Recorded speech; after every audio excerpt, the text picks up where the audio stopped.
Good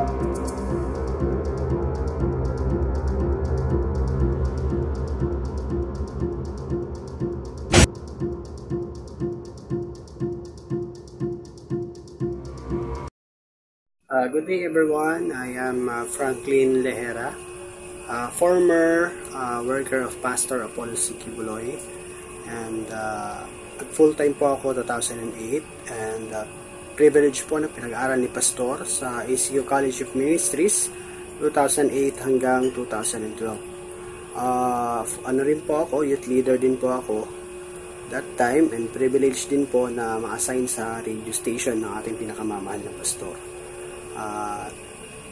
Since 2003, I am a young people. I was converted, and until 2017, lumabas po ako sa full-time ministry. And even though nasa labas po ng kingdom, never po akong nanira sa ating pinakamamahal na Pastor, sapagkat lahat po ng turo at aral ni Pastor ay para din po sa aming mga pansariling kapakanan as a full-time medical worker. Tulad po ng lahat po ng organization o simbahan na pinapasok po natin, lahat po yan mayroong bylaws, may regulation, may rules po. If ever po na magkamali o magkasala po tayo, meron pong tinatawag na disciplinary action. So, it's up to us kung magpapasubmit po tayo or aalis po tayo out of our own will. Sa loob po ng kingdom, wala pong sapilitan. Pumasok ka po na walang sapilitan, lalabas ka rin po na walang sapilitan. Sa loob po, wala pong torture na nangyayari. Tulad po ng isang magulang, kapag nagkasala po yung anak niya, didisiplinahin niya po yung anak niya. Kapag nagkasala ito o nagkamali ito, form of pagmamahal po yun, form of love. Hindi po yan tinatawag po natin na torture o parusa, kundi pagmamahal po yan. Mahal na mahal po ni Pastor yung mga workers, mga members, mga kabataan sa loob ng kingdom. Diyan rin po ako nakaranas ng tunay na pagmamahal sa kabataan kay Pastor. Kasi every birthday po niya, ilang milyong kabataan po yung napapakain, napupuntahan yung parang Disneyland diyan sa Davao. Personally po, nakita ko po lahat ng yan. Kaya masasabi ko po sa sarili ko, si Pastor yung totoo pong tao. At higit sa lahat po, no?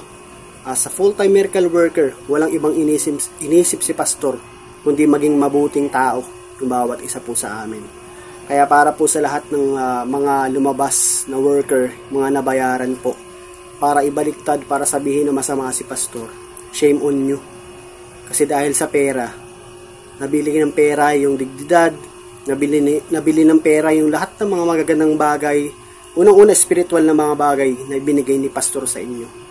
So, Pastor, even though na nandito po kami sa labas, mga ex-worker, 10 sa aking pamilya, sa aking asawa, never po kaming nag-wave po ng loyalty sa inyo, Pastor.